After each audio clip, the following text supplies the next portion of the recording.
masuk? Nihil, Bu. Oh, nihil. Alhamdulillah. Semuanya masuk ya? Iya, Bu. Kalian pagi udah sarapan?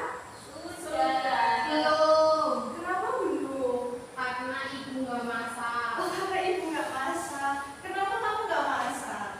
Saya nggak bisa masak, Bu. Oh, nggak bisa masak. Iya. Jadi nanti belajar ya, belajar masak. Siap kecil. Bisa malah belajar nggak? Ngegame enggak? Tidak belajar.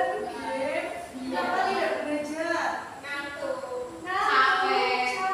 Semalam tidur jam berapa? Jam 10.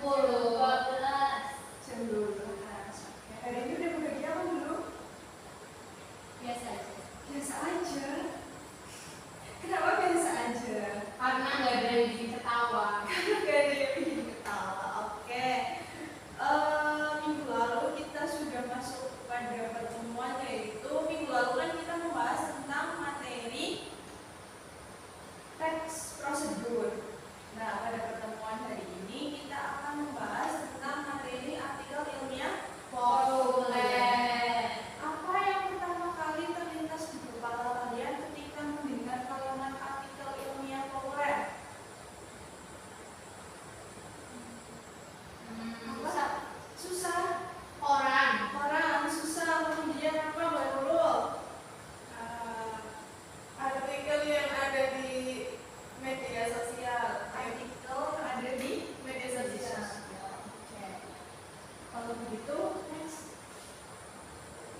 sini ada ciri-ciri dari artikel ilmiah populer. Ada pendapat penulis. Tahu nggak yang dimaksud dengan? Kalian tahu mana artikel yang ditulis dengan adanya pendapat penulis itu yang bagaimana?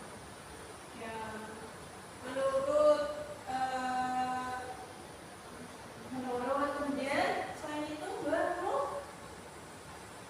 pendapat saya. Biasanya di dalam artikel ilmiah populer itu ada pendapat penulis. Tadi Mbak Nurul mengatakan adalah menurut, benar. Misalkan menurut 2017, misalkan buku adalah alat tulis. Nah, ini adalah berisi pendapat penulis. Kemudian adanya bukti. Jadi, di dalam penulisan artikel ilmiah populer maupun artikel ilmiah itu harus disertai dengan bukti. Tidak boleh mengada-ada. Misalkan kalian disuruh untuk membuat artikel ilmiah populer mengenai batu raden di Purwokerto. Pernah ada yang pernah tuh batu raden? Pernah. Nah, itu harus disertai dengan bukti. Misalkan kalian berkunjung ke batu radennya itu wisata Limpa Pulus. Nah, di situ di wisata Limpa Pulus itu misalkan ada air terjunnya. Nah, ketika kalian menulis bahwa di Limpa Pulus itu ada wisata air terjunnya, maka kalian harus disertai dengan bukti. Entah itu foto atau misalkan entah itu video seperti itu. Kemudian ada alasan. Di dalam artikel ilmiah populer itu harus ada alasan. Kemudian ada bahasa yang sudah dipahami yang ibu katakan di awal bahwa di dalam artikel ilmiah populer itu harus menggunakan bahasa yang dipahami, karena di dalam artikel ilmiah populer itu biasanya dibaca oleh banyak orang atau oleh halayak umum, sehingga bahasanya harus mudah untuk dipahami. Kemudian selanjutnya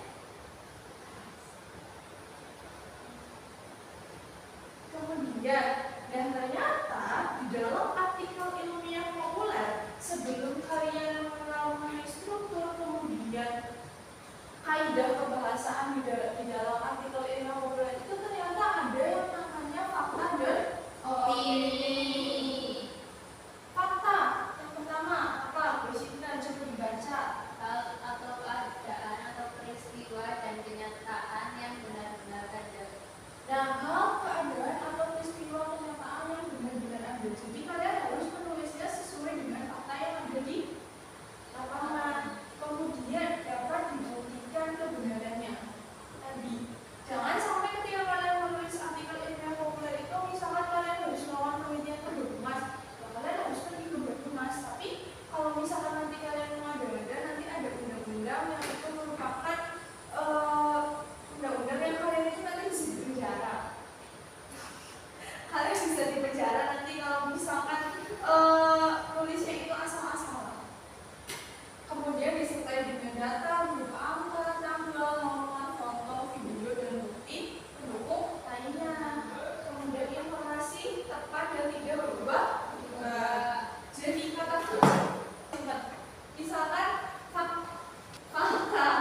Kata kunci dari fakta adalah sesuai dengan kenyataan. Harus ingat-ingat itu aja bahwa fakta itu harus sesuai dengan kenyataan. Kalau misalkan ingat ini terlalu sulit, ingat aja intinya fakta. Kata kuncinya adalah kenyataan. Kemudian ada opini, berisi pendapat atau tanggapan seseorang. Tadi yang menurut misalkan tahun 2013 belum tentu disetujui oleh semua orang dan tidak dapat dibuktikan kebenarannya. Biasanya opini dari satu orang ke orang lainnya itu pastinya berbeda. Kemudian ada informasinya berubah-ubah. Kemudian subjektif. Apa yang dimaksud dengan subjektif? Memihak. Di dalam opini itu pasti memihak salah satu. Itu seperti itu. Ada yang ditanyakan sejauh ini? Belum.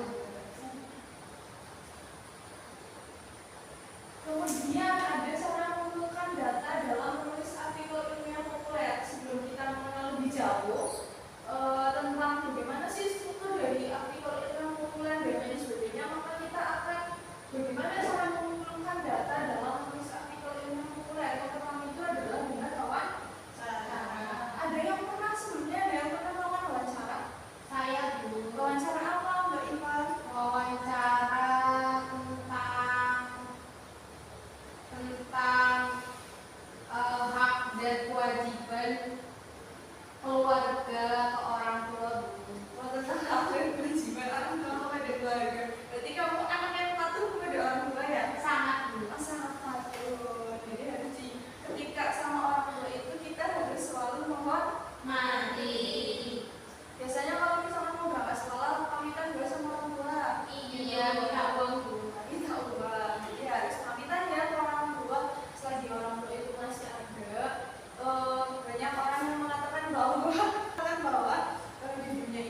Sudah selesai? Sudah belum? Sudah. Siapa adalah yang ingin bersedia untuk maju? Saya. Sama Mbak Iva maju. Ya.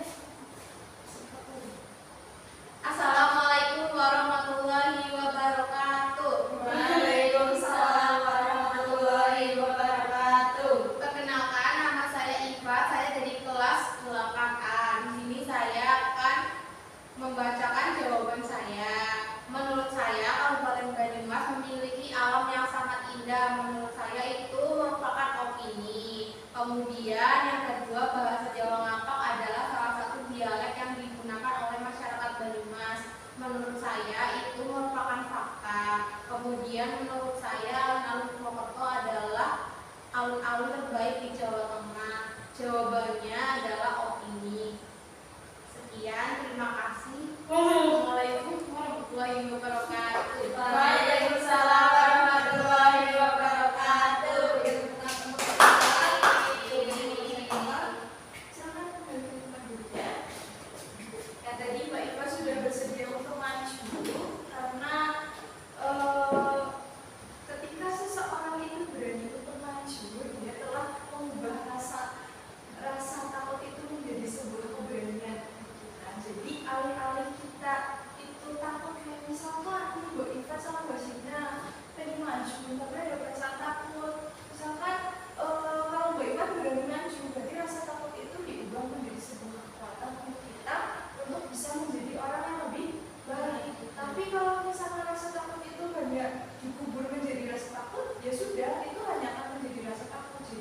Jadikanlah rasa takut itu menjadi sebuah kekuatan untuk kita menjadi orang yang lebih baik. Begitu. Tadi Mbak Iva sudah maju.